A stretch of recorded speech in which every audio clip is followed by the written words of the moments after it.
I'm Spencer Mazyck, and joining me now is lawyer turned minister, Reverend Luther Zeigler. He's the Episcopal chaplain at Harvard University. Welcome, Reverend. Thank you for joining us today. It's my pleasure. So, Reverend, first, let's talk about your 21-year career as a litigator at Crowell Moring. What types of cases did you handle for over 2 decades?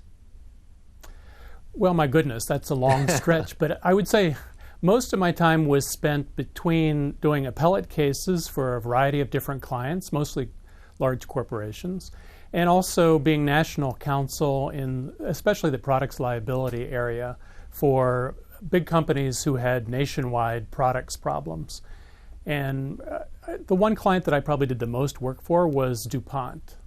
Okay, and during that time, were you able to carve out a sort of a public service practice for yourself as a way to kind of help out others while you still practice law? Well, as I was on my journey lawyering, it became increasingly clear to me that public service work was something that was very important to me. And so I quickly became engaged in the public service work that the firm did. And eventually, when I served on the management board of the firm, I was very active in helping to direct our firm's public service work.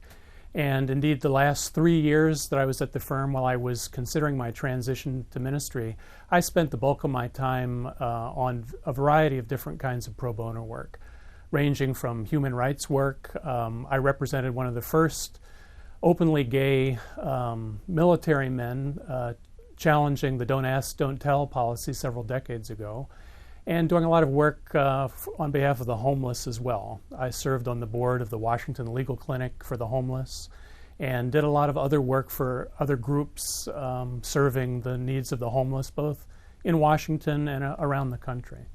So tell me this, Reverend, why did you go to law school? Because it seems as though you've always had an interest in theology. In fact, at the time that you took the LSAT, you were pursuing a PhD in religious studies. Well, it's true. I was a religion major at Oberlin College where I did my undergraduate work, and I was very committed to pursuing that on the graduate level, but then reality had a way of creeping in.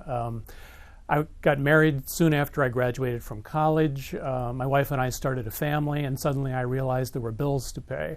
So that was one practical reality. The other thing was I'm the first person on either side of my family to go to college, much less to go to graduate school or professional school.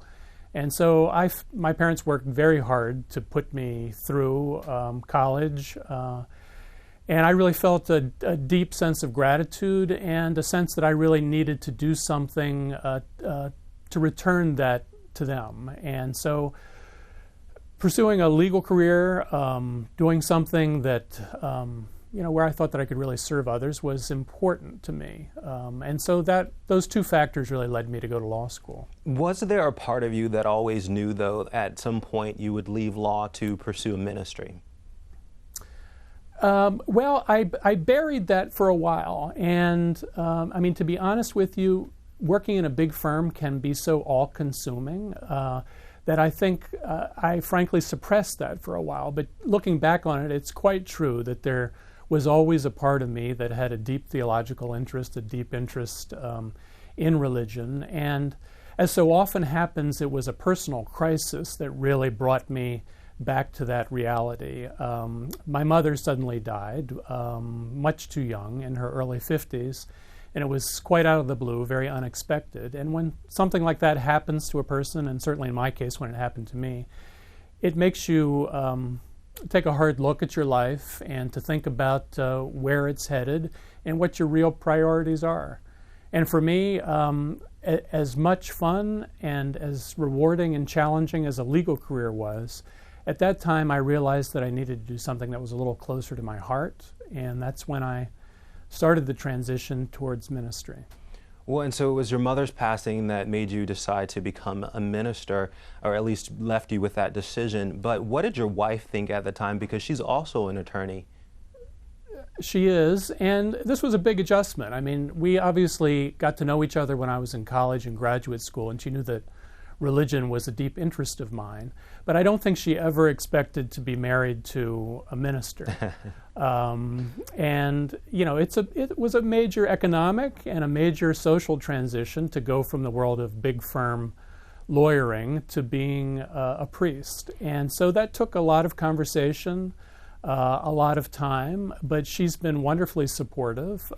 It did require her, she had been part-time as a lawyer back when I was with the firm, and it really required her to switch to full-time. And one of the real blessings in all of this is that her career has really taken off, and she's now a quite accomplished antitrust lawyer for a major San Francisco-based firm. So it's worked out, I think, for both of us very well. Yeah, she said that she knew your new salary wouldn't include as many zeros as the old one had, so she knew she had to do full-time work.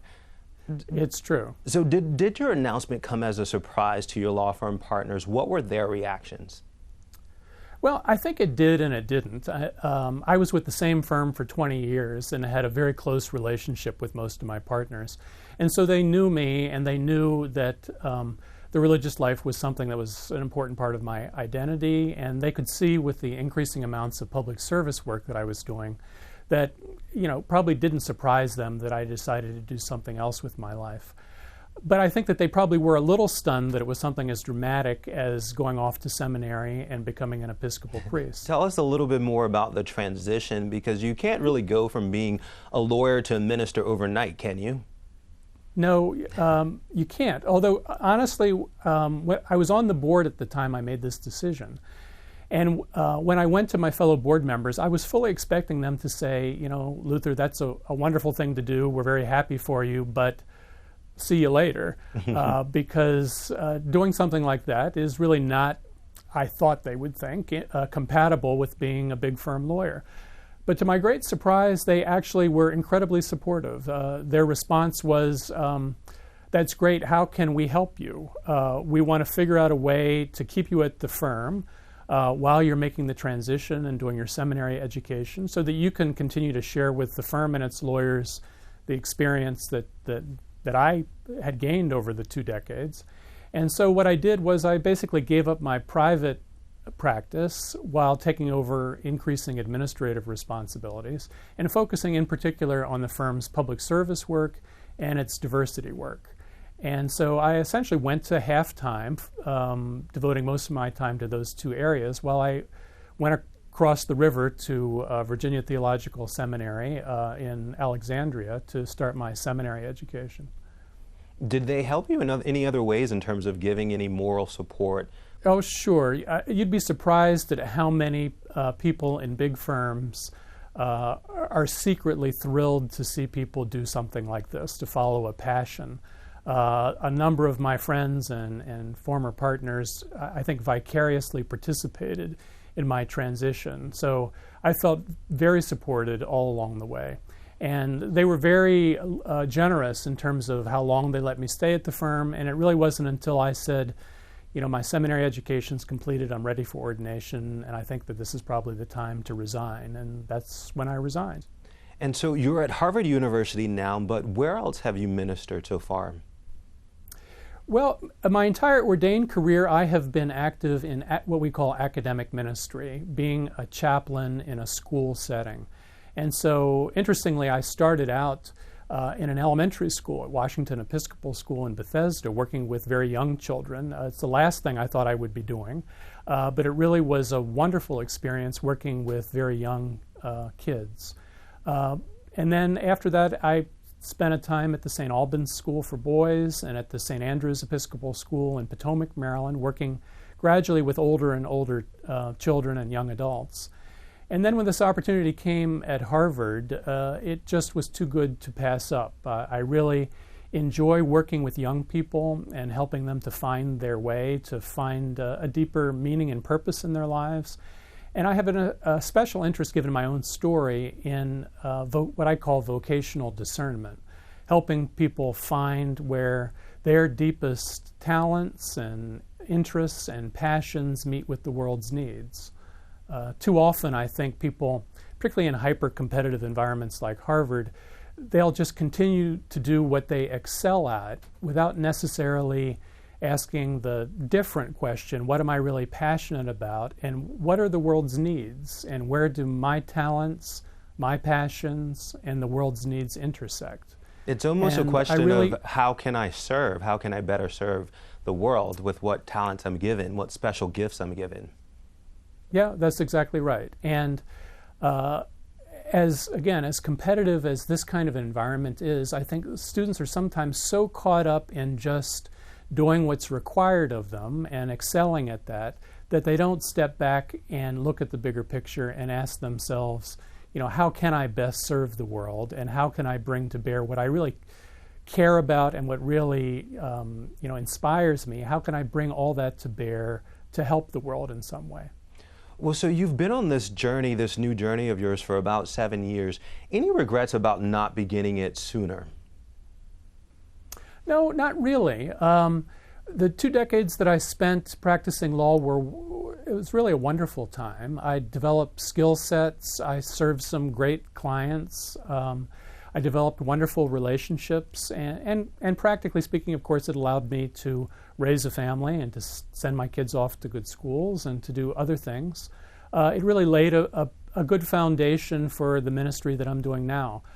A lot of people think that going from lawyering to minister is a dramatic transition and that the two things couldn't be more different from one another, but that's really not true. There are a lot of skill sets that are quite similar, whether it's public speaking, whether it's writing, whether it's the art of bringing people together in reconciliation and compromise.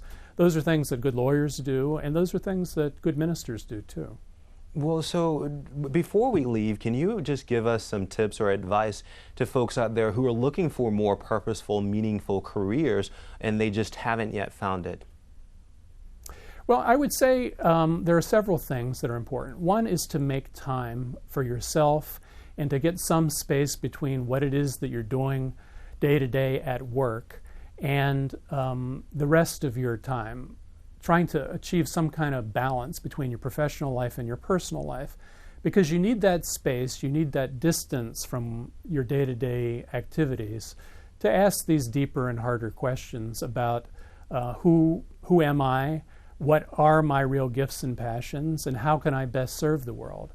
The other thing I would say is to become part of a community. Obviously, in my case, it was a church. It can be another faith community, or it can be another kind of community altogether. But the hard work of discerning sort of where you should be and where your life should go, really requires other people to honestly engage with you and to reflect with you where God may be calling you. And so I think those are some important steps that it's hard work, it takes time, but it's something that's important to do. Well, we're glad you listened to your higher calling, and thanks so much for joining us today to talk about your very fascinating career path. It's been my pleasure. Thank you. For more information on this or other topics, subscribe to BloombergLaw.com. You can follow us on Facebook and Twitter. Thank you for joining us today. Bye, everybody.